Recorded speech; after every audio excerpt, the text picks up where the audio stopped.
পাখি পাখি এই মন পাখি লগা মোৰ মন পাখি মেলি যায় উৰি উৰি পাখি মেলি যায় উৰি।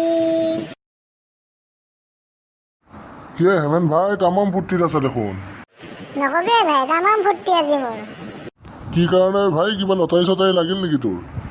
চবচে ডাঙৰ কথাটো হ'ল মোৰ ল'ৰাই আজিৰ পৰা গৰমৰ বন্ধ দিব। তোৰ ল'ৰাই গৰমৰ বন্ধ দিব, তোৰ আকৌ তাতে ফূৰ্তি লাগিব লাগে কি হ'লে? মেইন কথাটো হ'ল কি জানানে ভাই? কি নকয় কিয়া? মোৰ ল'ৰা আৰু মাইকী কালিৰ পৰা শহুৰৰ ঘৰত যাব। তাতেনো কি হ'ল, গৰমৰ বন্ধ দিছি চলি মামাকৰ ঘৰত যাবয়ে। তাতে কি হ'ল মানে মোৰ মাইকী আৰু ছোৱালী যেনকে মামাকৰ ঘৰত যাব, সেনকেতো আমাৰ গাঁৱৰ বিয়া হৈ যোৱা ছোৱালীবোৰতো নিজৰ ঘৰত আহিব। তোৰ সেইটোহে ফূৰ্তি নেকি? তাৰমানে তোৰ এক্স মাল খানো আহিব।